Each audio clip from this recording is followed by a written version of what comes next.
জানি না আরও বড় ধরনের বিপদ ঘটতে পারত। মহান সৃষ্টিকর্তা রক্ষা করছে আসলে।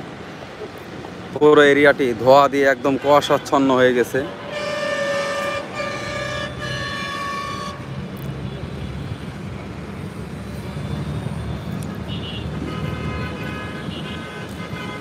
সকালবেলা মানুষের কর্মব্যস্ততা মাঝে এরকম ভয়াবহ অগ্নিকাণ্ড ঘটবে, বিষয়টি ভাবতে অবাক লাগছে আসলে।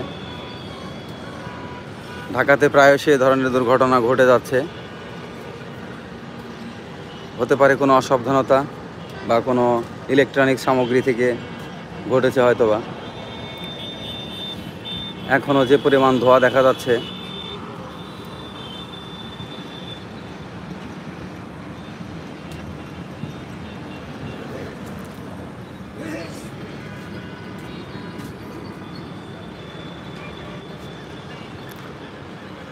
সুমাইয়া চৌধুরী আপু অসংখ্য ধন্যবাদ জয়েন হওয়ার জন্য। অর্পিতা মণ্ডল স্যার, এটা কি আজকে হয়েছে? এখন চলছে রানিং এই মুহূর্তে, আপনারা লাইভ দেখতে পাচ্ছেন। তবে আগুনের লেলিহান শিখাটা এখন আর ওই রকম দেখা যাচ্ছে না। কিছু সময় পূর্বেও তো দাও দাও করে জ্বলছিল আগুন।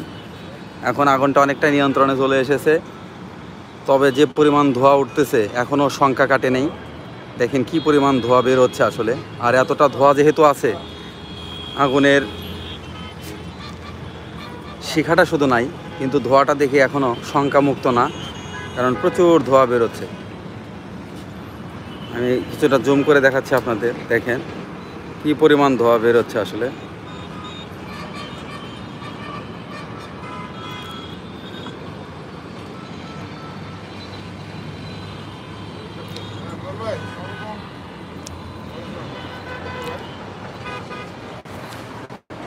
আমার পিছন পাশেই, আমি যে বিল্ডিংয়ে দাঁড়িয়ে আছি তার ঠিক পিছন পাশে এই আগুনটা দেখা যাচ্ছে, আগুনের ধোঁয়া দেখা যাচ্ছে।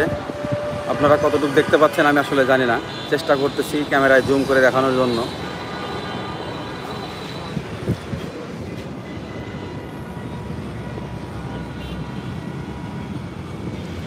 আপনারা সবাই লাইভটি শেয়ার করে পাশে থাকবেন, যেন সবাই দেখে একটু সচেতন হয়। কারণ অনেক সময় বাসা বাড়িতে এই ধরনের দুর্ঘটনা ঘটে যাচ্ছে ইদানিং, সেটা গ্যাস সিলিন্ডার থেকে বা বিভিন্ন কারণে আসলে। কারণ যারা বাসা বাড়িতে রান্নাবান্নার কাজ করে তাদের একটু অসাবধানতার কারণে এই ধরনের দুর্ঘটনা ঘটে যেতে পারে। তো সবারই একটু সচেতন হওয়ার জন্য আমি আহ্বান করছি যে যেখানেই যেভাবে কাজ করেন না কেন একটু সচেতনতা অবলম্বন করে কাজ করুন, তাহলে এই ধরনের অগ্নিকাণ্ডের হাত থেকে রক্ষা পাওয়া হয়তো বা সম্ভব হবে। এমডি মমিন মিয়া ভাই অসংখ্য ধন্যবাদ জয়েন হওয়ার জন্য, অনেক অনেক ভালোবাসা। সবার সচেতনতার স্বার্থে আমি ভিডিওটি শেয়ার করছি লাইভের মাধ্যমে।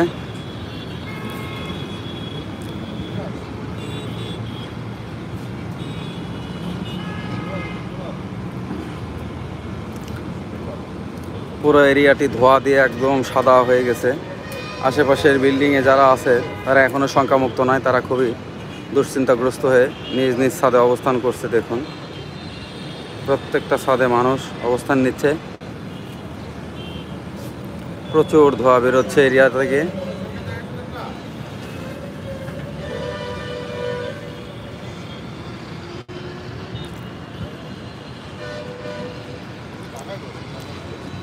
প্রথম দিকে যে অংশটা ছিল আগুনের, আমি সেটা ভিডিওর মাধ্যমে পোস্ট করে দিব।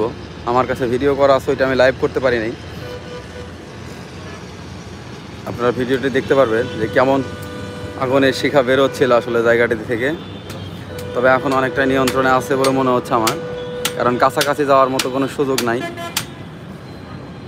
এটা একদম কারখানার ভিতরে, তো পাকিজা কারখানার ভিতরে পিছনের একটি অংশ।